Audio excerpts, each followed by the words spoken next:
Hello everyone, welcome to যোদ্ধা। আজকের এই ভিডিওতে আমরা কথা বলবো ক্যালকাটা ইউনিভার্সিটির ডিপার্টমেন্ট অফ কেমিক্যাল ইঞ্জিনিয়ারিংয়ের প্লেসমেন্টের ব্যাপারে।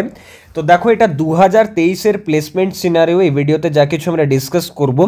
এবং এখানে টোটাল ব্যাচ স্ট্রেংথ কত ছিল? 41, মানে টোটাল স্টুডেন্টস হচ্ছে 41। অপটেড ফর প্লেসমেন্ট হচ্ছে 35। 41-এর মধ্যে 35 জন স্টুডেন্টস প্লেসমেন্টের জন্য পার্টিসিপেট করেছিল। কত স্টুডেন্টস প্লেসড হয়েছে? সো দেখো, 100% স্টুডেন্টস কিন্তু প্লেসমেন্ট পেয়েছে। নাম্বার অফ অফার্স যদি দেখি আমরা 47, তাহলে এখানে কোম্পানিজ ভিজিটেড কত? 18। টোটাল 18টা কোম্পানি এসছে।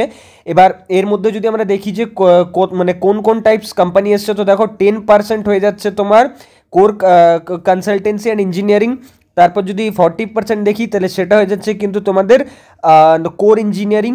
নন কোর কনসালটেন্সি হচ্ছে 2.5%, আর 47.5% হয়ে যাচ্ছে তোমার কোর কনসালটেন্সি। তাহলে ওভারঅল কিন্তু এত ধরনের কোম্পানিজ এসছে ক্যালকাটা ইউনিভার্সিটিতে 2023-এর কথা বলি। কোন কোন কোম্পানি দেখি তাহলে দেখো, স্যামসাং আছে, কগনিজেন্ট আছে, হলদিয়া পেট্রোকেমিক্যালস আছে, দেন ম্যাটিক্স আছে, বার্জার আছে, দেন আয়ন এক্সচেঞ্জ আছে, টেকনিক এনার্জিজ আছে, উড আছে, উড কিন্তু বড় কোম্পানি, ওয়ারলে আছে, এবং আরও অন্যান্য অনেক কোম্পানিজ কিন্তু এসছে। ওকে, নেক্সট যদি আমরা দেখি ইম্পর্টেন্ট ফ্যাক্টর যে সিটিসি কত গেছে, অ্যাভারেজ বা হায়েস্ট বা মিডিয়াম।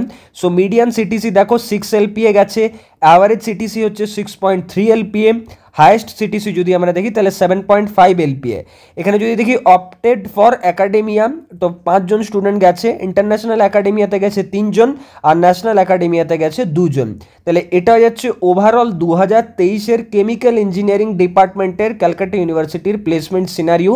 নেক্সট অন্যান্য কলেজেরও আমরা কিন্তু প্লেসমেন্ট ডিটেলস আনবো এই চ্যানেলের মধ্যে। তার জন্য চ্যানেলটা অতি অবশ্যই সাবস্ক্রাইব করবে এবং এই ভিডিওটা লাইক করে নিজেদের বন্ধুদের সাথে শেয়ার করে দিও।